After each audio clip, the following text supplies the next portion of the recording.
Star Jewels. A little girl once lived all alone with her old grandmother upon the borders of a forest. They were so poor that they were scarcely able to buy food for their mouths or clothes to cover them. "Never mind, Granny," the little girl would say. "Some day I will be big enough to work, and then I will earn so much that I will be able to buy everything that we need, and to give something to other poor folk as well." One day the child went off into the forest to gather faggots. These she hoped to sell for a few pennies in the town over beyond the hill. She was to be gone all day, so she took with her into the forest a bit of the black bread, which was all they had left to eat. It was winter, and the air was bitterly cold. The child wrapped her little shawl about her and ran on as fast as she could. She was hungry, but she intended to save her crust until after the faggots were gathered. Just as she reached the edge of the forest she met a boy, even smaller than she herself, and he was crying bitterly. The little girl had a tender heart. She stopped and asked the child why he was weeping. "I am weeping," he answered, "because I am hungry." "Have you had nothing to eat to-day?" she asked. "I have had nothing, and I am like to starve, for I know not where to go for food." The little girl sighed. "You are, perhaps, hungrier than I," she said, and she took the crust from her pocket and gave it to the boy. Then she again hurried on. A little farther on she met another child who was even more miserable looking than the first, for this child seemed almost frozen with cold. Her clothing hung about her in rags, and her skin looked blue through the rents.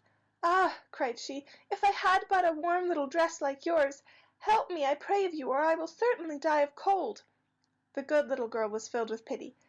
"It is not right," thought she, "that I should have both a dress and a shawl. I will give one of them to this poor child." She took off her dress and gave it to the child, then wrapped the shawl closely about her shoulders. In spite of the shawl she felt very cold. Still she was near the place where the faggots were to be found, and as soon as she had gathered them she would run home again. She hastened on, but when she reached the place where the faggots were she saw an old woman already there, gathering up the fallen wood. The old woman was so bent and poor and miserable looking that the little girl's heart ached for her. "Oh, oh," groaned the old woman, "how my poor bones do ache! If I had but a shawl to wrap about my shoulders I would not suffer so." The child thought of her own grandmother, and of how she sometimes suffered, and she had pity on the old woman. "Here," said she, "take my shawl," and slipping it from her shoulders she gave it to the old woman. And now she stood there in the forest with her arms and shoulders bare, and with nothing on her but her little shift. The sharp wind blew about her, but she was not cold. She had eaten nothing, but she was not hungry. She was fed and warmed by her own kindness. She gathered her faggots and started home again. It was growing dusk, and the stars shone through the bare branches of the trees. Suddenly an old man stood beside her. "Give me of your faggots," said he, "for my hearth is cold, and I am too old to gather wood for myself." The little girl sighed. If she gave him the faggots she would have to stop to gather more. Still she would not refuse him. "Take them," she said, "in heaven's name." No sooner had she said this than she saw it was not an old man who stood before her, but a shining angel. "You have fed the hungry," said the angel.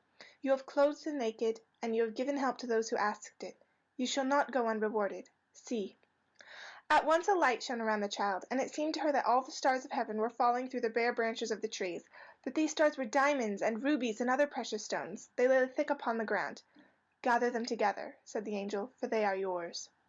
Wondering, the child gathered them together, all that she could carry in the skirt of her little shift. When she looked about her again the angel was gone, but the child hastened home with her treasure. It was enough to make her and her old grandmother rich. From then on they lacked for nothing. They were not only able to have all they wished for, but to give to many who were poor. So they were not only rich, but beloved by all who knew them.